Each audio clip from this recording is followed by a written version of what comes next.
this looks like it's just oil, right? No, this is coolant. Part 2 of fixing the broken BRZ. We're actually finally getting started on it now. Today's the day. We're gonna start disconnecting everything. Unfortunately, we can't actually pull out the engine because I don't have the engine stand yet. I'm still waiting on that, but we got everything disconnected. We didn't mention in the last video, but thank you guys for all your comments. But the problem with my car, we think the reason it spun a bearing was because there's a big oil leak on the driver's side of my block. Let's see if we could show you it real quick. If you can see all that gunk everywhere, yeah. All that texture on there, that's from oil on the side. So we appreciate your guys' comments, trying to help out. Something that we found as soon as we got home from the canyons and shut off the cameras. So appreciate that, but that's kind of what we're looking at right now. Hopefully it's nothing too serious, but yeah, today will just be the first part, or second part, disconnecting everything. Third part will be taking out the engine, fixing all that good stuff. Order of operation, we're gonna start with taking off the hood just so that we're not hitting our heads, so Andrew's not hitting his head. They're actually short for that. Yeah, I can't reach it. We're gonna take off the hood. We're gonna next do the intake, disconnect everything. I want to get rid of this sound tubing. It looks fucking hideous. Yeah, intake, and then we'll do the radiator piping or hosing. I might save the bottom one until when we jack up the car later. So we'll just do the top one, disconnect the hood strut, no, hood brace. The strut bars. Strut bars, yeah. Having a little trouble. I'm dyslexic. Take those off. It's gonna be some quick disconnect, electronics and stuff. Do that around the engine. Master slave cylinder. Oh. I think the starter has to come off, if I'm not mistaken. I think there's some stuff plugged in from the actual car itself, so we'll take a look at that later. We're gonna try and take off the AC compressor so that we don't have to disconnect the lines, because that's gonna be a pain in the ass if we have to. So hopefully we can get this thing off without too much of a hassle, and yeah, we'll just keep you guys updated. Let's do this.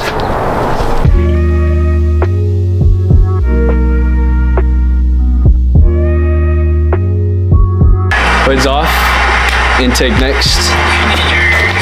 I should just run the car with no hood. It looks cooler.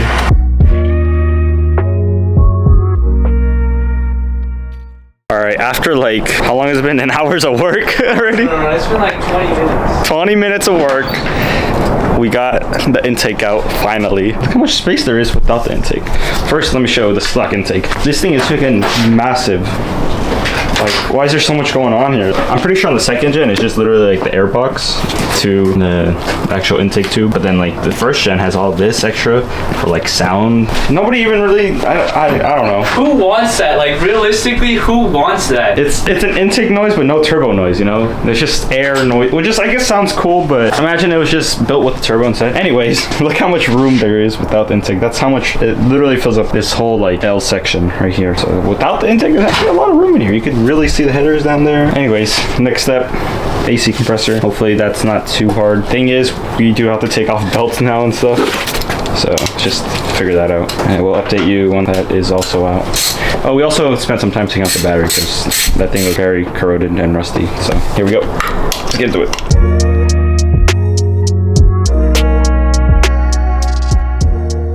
What's up, Derek? So, as you know, whenever you're working on a car, something has to go wrong. And unfortunately for us, one of the AC compressor bolts ended up being stripped. This bolt right there, it's marred because we were trying to get it off, but it was already stripped before we even started. I don't know if someone worked on it before. But yeah, so that put a wrench in the fucking, I shouldn't cuss, but frustrating. So I think our option is just running back to Harbor Freight to grab a set, just so that at least I'll have it in the future if I ever need it. But that's some more money I gotta spend on tools, because of course, you know, half of the cost or expense is just in tools alone. So let's do that. Actually, we'll try and take apart as much of the other stuff as possible first, just so that if we run into any other problems, then we can go buy it when we go out to Harbor Freight again. But yeah, try and get everything else done and then come back to that later. Damn, why does something always have to go wrong? Mechanics. We're mechanics. We know what we're doing. Yeah, this is great. We got this. Easy. I'm trying to disconnect everything back here. We'll do the slave. I think these lines had to be disconnected, but I'm trying to figure out what that goes to make sure that nothing's gonna leak and nothing's important. So I might have to search that up real quick, but these will probably have to come out. Slave, all of the ECU lines and whatnot. Still gotta do the radiator hoses, but there honestly isn't that much to take apart. So far, I would recommend, if you ever have to do engine work or whatever, start taking apart your car and explore. It's kind of fun, not gonna lie. I mean, the struggle of like a strip bolt's not fun, but you know, doing everything's kind of cool. So yeah, the more you know. What was the saying? Knowledge is Andrew will tell you. Ty Lopez, very wise words from Ty Lopez, because knowledge, that's literally all, just knowledge. Books, materialistic things, L. Knowledge, W. That's what he says. I don't think we updated you, but disconnected the radiator hose at the top and coolant went everywhere. So if you ever have to take apart your engine, make sure that there's like a yellow tab down. I'll show you later, but there's a yellow tab down there that allows you to drain out your coolant first. Make sure you do that because coolant's all over everything now. Not a big deal, but just a heads up. Oh, shout out to Subaru, by the way. Belt tensioner is literally just a 14. Easy as that. So it's so nice. Shout out to Subaru. Thank you for making that so easy. But let's go to Harbor Freight real quick for the second time today, and we'll update you when we're done. So change of plans, no more Harbor Freight. We're gonna go get some food and a pan to drain the coolant into so we don't make a mess. And we're kind of fighting the sunlight because it's 3 o'clock, but as you know, well, right now it's December in Cali, so the sunlight goes down at literally like 5, yeah, and it gets pitch black. So honestly, if you guys need help with your engine, like, hit us up. Like, it's not that bad. What kind of geniuses? Not gonna lie. Like, where am I going? I'm going the wrong way. Update. I already started jacking up the car already, as you can tell, but we're gonna go underneath, take out or drain the coolant, and then take out the radiator hoses, and then do headers, transmission bolts, and then we'll go back up top and then undo some more lines. But basically almost done. We won't really know if there's extra stuff to take apart until we actually start taking out the engine with the engine hoist back there. But we're still waiting on the engine stand. So we believe this is pretty much all you need to do so far. If we need to do more when we take it out, you'll be updated. So this dude's on his second Celsius of the day. Celsius sponsor us so we can afford to fix our car easily. All right, guys, as you can see, we are now under the car. Derek's working on removing the transmission bolts, but I will talk about that right after this. Forgot to show you guys, we removed the radiator tubes from the top side and the bottom side. Here's the bottom side, and we discovered that there might possibly be oil in the coolant. It really looks like it kind of has like a brownish oil look to it mixed in with coolant. So we knew there was an oil leak. We think we found where the oil leak is coming from, but we won't know for sure until we take the engine out. But there also might be very obviously a leak into the block. So that's another thing we just found out. But now we're just working on removing the transmission so we can have it prepped to be taken out next time.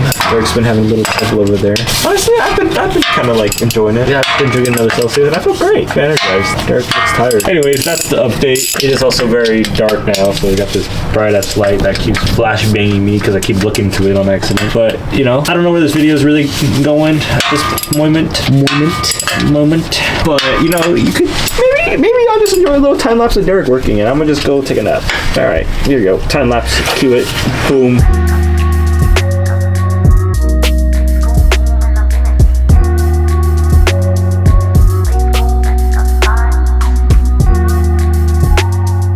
So, update on what we were talking about, the coolant. This looks like it's just oil, right? Looks like we drained the oil? No, this is coolant. You can see the hint of blue in there maybe, but the coolant's not supposed to be that color. Yeah, this is not good. Just got another problem to figure out now. Everything just keeps getting worse and worse. Yeah, maybe we should just not be into cars. Nah, this is fun. Until you realize how much money you're spending. Yeah. All right, I don't know what the lighting looks like, but next update, oh shit, almost dropped the camera. We lowered the car back down and drained the rest of the coolant out of the engine, and we're pretty much done. The next video will most likely be hopefully us taking the engine out. Just have to disconnect the transmission bolts. We're leaving it on for support right now, fuel lines, and we just took out the turbocharger from the car that was sitting right here. So yeah, I think that's gonna be all we can really do for today. So yeah, we finally got that out. AC compressor, we gotta wait for that. Yeah, we gotta wait for the AC compressor. Fuel lines I'm gonna wait just so that nothing can get in there at the moment.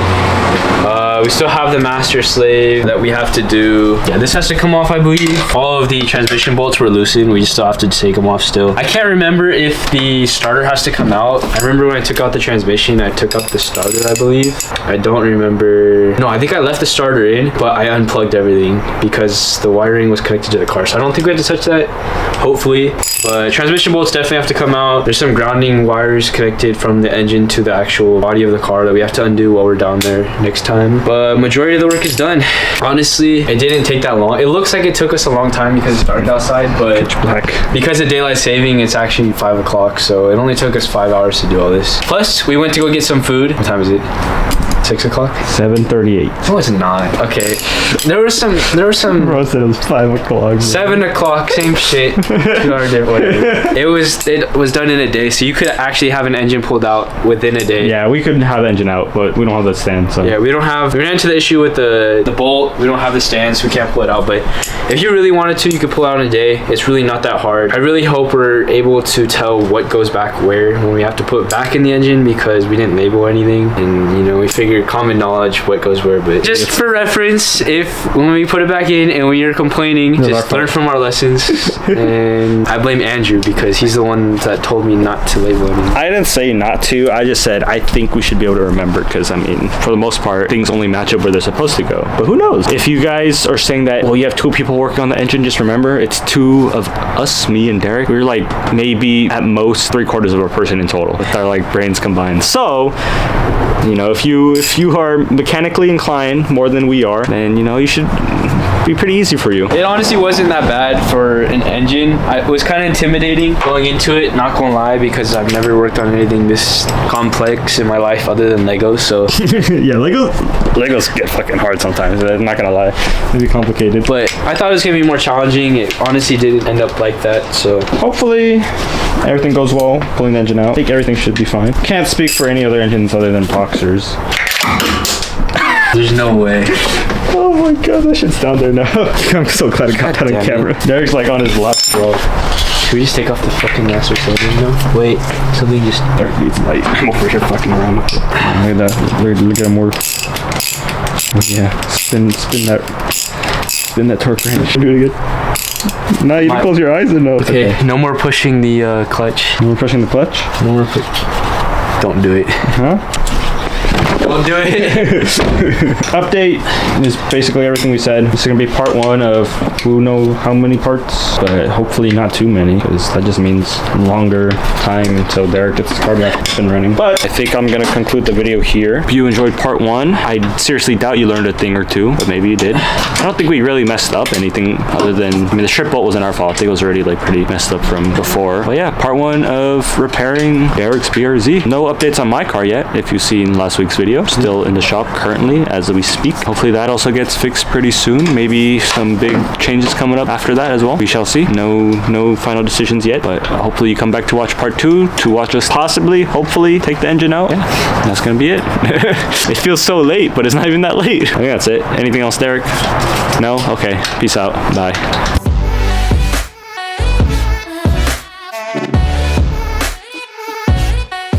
Alright, so we got some Panda for lunch, and I'm about to eat this fortune cookie. I'm about to open it up. If it doesn't say that my car's gonna be fixed by next week, Derek and I are selling our cars. Alright, here we go. Can't even see what it says. It's on this side. Does it say my car's fixed?